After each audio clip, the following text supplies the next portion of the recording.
আসসালামু আলাইকুম। আপনারা কে কোথা থেকে আমার ভিডিওটা দেখছেন? আশা করি সবাই ভালো আছেন, আমিও ভালো আছি। তো ভাবলাম আপনাদের সাথে একটা ভিডিও শেয়ার করি। তো আমি যে কাজগুলো করতেছি, তো এইখানে আমি আলু নিয়ে নিছি আর সিম নিয়ে নিছি।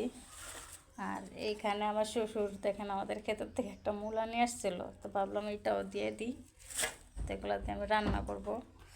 আর এই দেখেন দুষ্টুটা কি করতেছে, আমি সব এগুলো গুছগাছ করে রাখছি সকালবেলা। আর দেখেন সবগুলা নামায়া মানে কি দুষ্টামিগুলো শুরু করতেছে। ওরা কি করা যায় আমি আপনার একটু বললেন তো, ওই এত দুষ্টামি করে।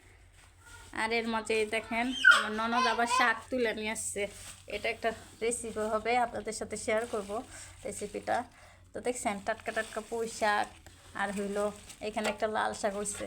মানে যখন যেটা হয় একটা দুইটা হইলে এই সাথে সাথে আমরা নিয়ে নিয়ে আসা পড়ি, আমাদের সবুর হয় না এর জন্য, বুঝছেন। আমার কাটাকাটি হয়েছিল, তো সবগুলো এখানে আমি ধুয়ে নিয়ে আসছিলাম, চাল তরকারি সব ধুয়ে নিয়ে আসছি। তাই সাথে কি আমার চুলায় আজকে ছাই উঠাইনি, আমার মনে ছিল না চুলায় ছাই তোলার কথা। তো এখন চুলার ছাইটা তুলে ফেলাবো। আর আব্বু দোকানে গেছে, তেল নাই, তেল আনলে পরে রান্নাটা বসাবো। তো চুলার ছাইগুলো সব আমি উঠাই নিব সুন্দর করে। তো প্রতিদিন এরকম মানে পাতার রান্না তো যেদিনকার লাগতে রান্না করা হয় ওদিনকার আর কি ছাই না উঠাইলেও চলে। আর পাতাতে রান্না করলে প্রতিনিয়ত এইভাবে ছাই উঠাই নিতে হয়, নাহলে রান্না করা যায় না। মাটির চুলা রান্না আমার কাছে তো অনেক পছন্দ। আপনাদের কাছে কীরকম লাগে মাটির চুলার রান্না? মাটির চুলা রান্নাটা খাবার যে একটা স্বাদ, মানে গ্যাসে রান্না করলে ওরকম না। অবশ্যই সিলিন্ডার আছে আমাদের, আমরা সিলিন্ডারে খুব কম ইউজ করি। বেশিরভাগ মাটির চুলায় রান্না করা পছন্দ করি। যাই হোক, ছাইটা তোলা হয়ে গেছে, ছাইগুলো ফালিয়ে চুলার রান্নাঘরটা ঝাড়ু দিয়ে নিব। তো এর মাঝে আব্বু আবার তেল নিয়ে আসছে, তেল ছিল না আমাদের, তেল নিয়ে আসছে। আর আমি এই যে চুলাটা ধরিয়ে দিয়েছি, এখন রান্নাটা বসিয়ে দেবো।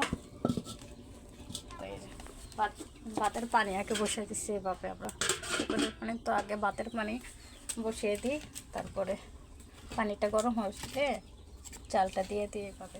আর একটা জিনিস দেখাই আপনাদেরকে, দেখেন মানে কি পরিমাণে মানে বাতাস হইতেছে আজকে, এত পরিমাণে ঠান্ডা। এটা আমাদের পিছনের সাইড আর কি, তো এর জন্য এরকম দেখা যেতেছে, মানে প্রচুর প্রচুর পরিমাণে। আর ওই তো আব্বু ওখানে দাঁড়াইছে ঠান্ডার মধ্যে, কী কারণে দাঁড়াইছে আল্লাহ পাকে জানে।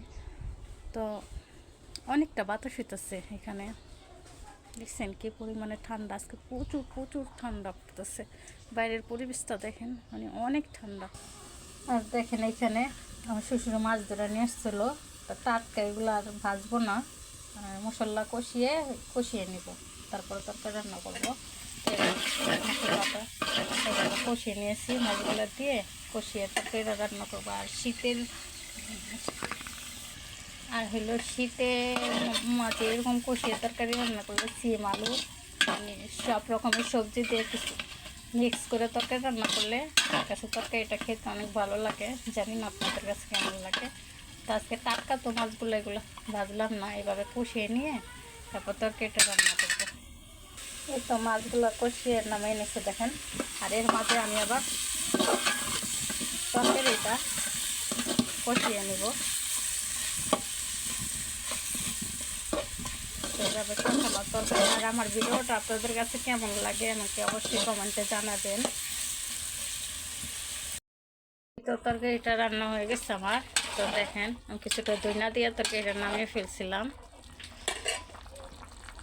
আর দেখেন তরকারির কালারটা মশলা অনেক সুন্দর হয়েছে। তা আমি জল রাখছি, জলটা রাখার কারণ শীতের সময় এরকম সবজিতে হালকা জল রাখলেই ভালো হয় তরকারিটা। তো ভিডিওটা এই পর্যন্তই, আল্লাহ হাফেজ, সবাই ভালো থাকবেন।